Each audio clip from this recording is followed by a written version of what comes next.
Hi everybody, I am Mike the Man, and I want to talk a little bit about the bigger picture because statement analysis is only a tool. And it is, in my opinion, the best tool available to gain clarity early on when there's an investigation without any leads. It helps law enforcement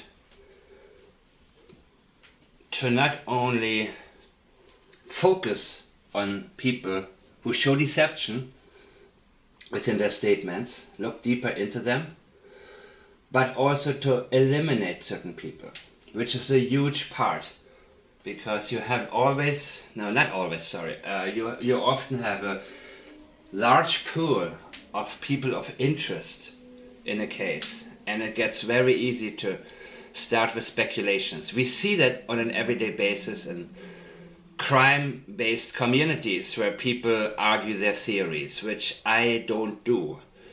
I don't think it is ever good to allow yourself to be led astray by any emotions when it comes to solving a crime.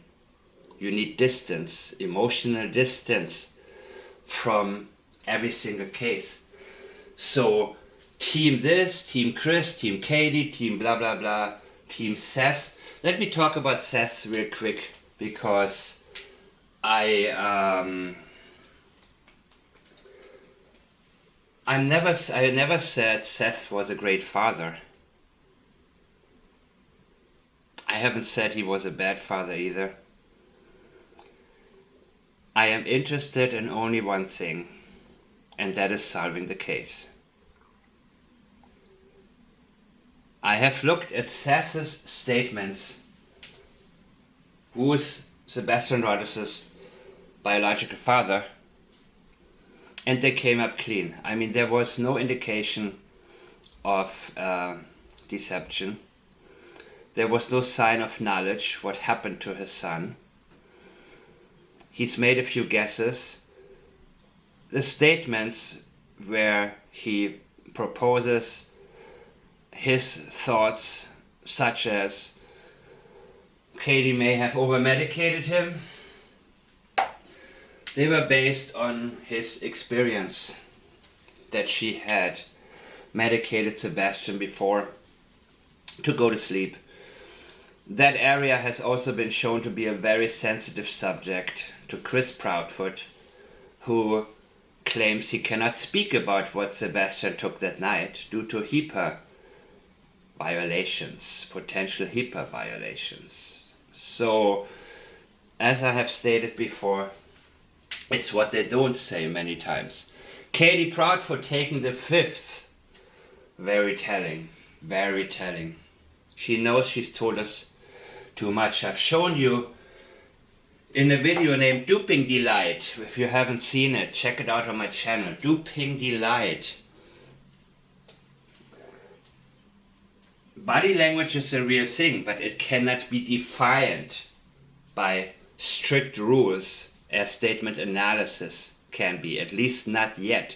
However, don't let anybody tell you to ignore to ignore body language. Also, do not pay attention to the so-called body language experts that you see on mainstream media. These people have been wrong again and again and again, and they are there to make it theatric enough for people to tune in. So, who will get arrested first? The four options would be Katie, Chris and Katie, and neither. And I personally am sort of in between Chris and neither. I am looking at similar cases.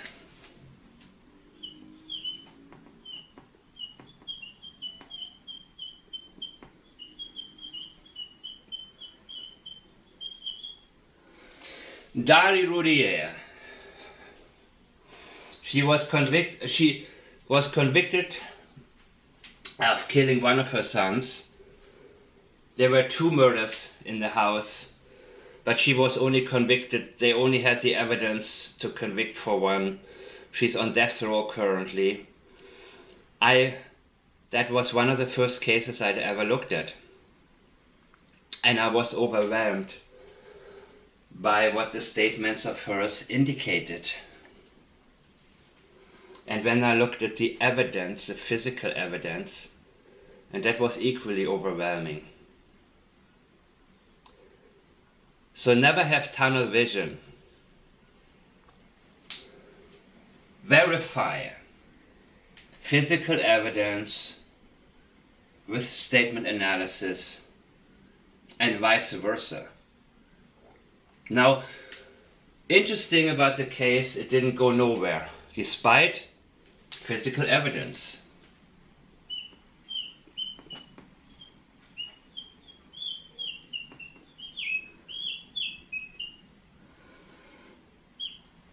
The evidence was there, but people could not wrap their heads around the possibility that a mother would kill her two children.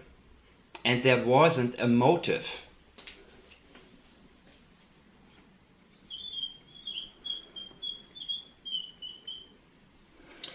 No motive.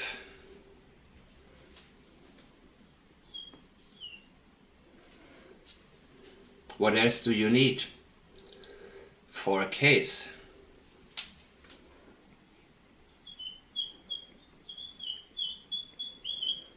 There was no witness.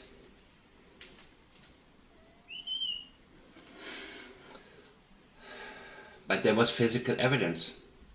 And of course, statement analysis doesn't count, it doesn't get included in what the jury is going to look at. But the most important thing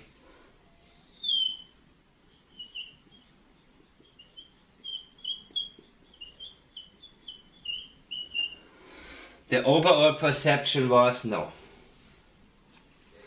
No, I'm not going to allow myself to consider this possibility that she killed her children. I'm not going to do it. People couldn't do it. But then something happened in the case. You had no motive, no witness.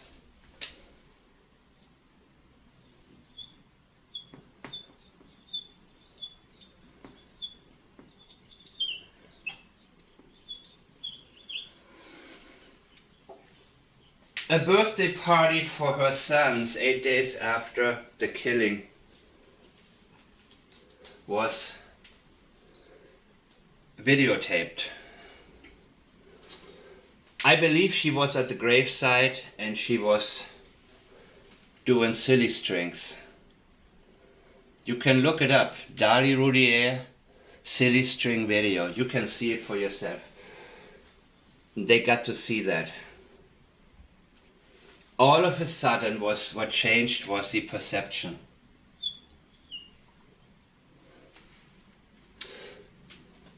Perception wins in the end when it comes to convicting somebody.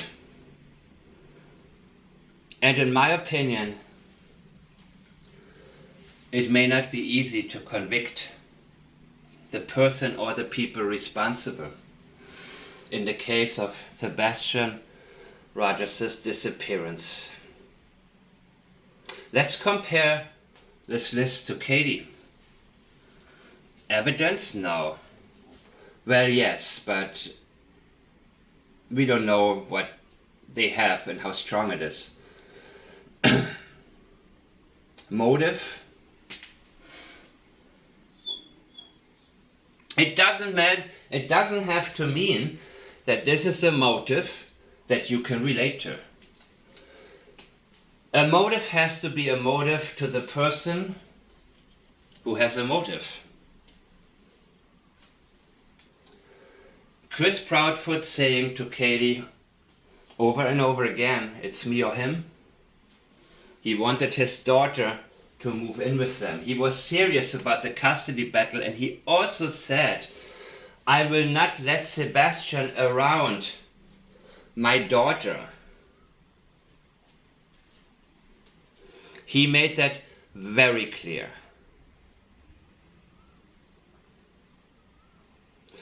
So is that enough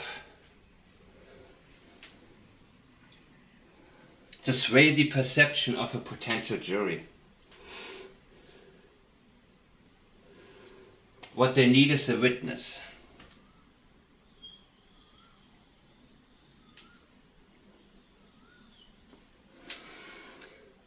That is why, in my opinion, Chris could be the first one to be arrested,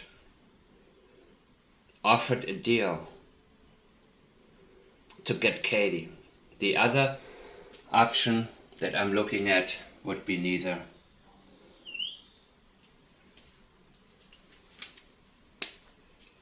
What do you think?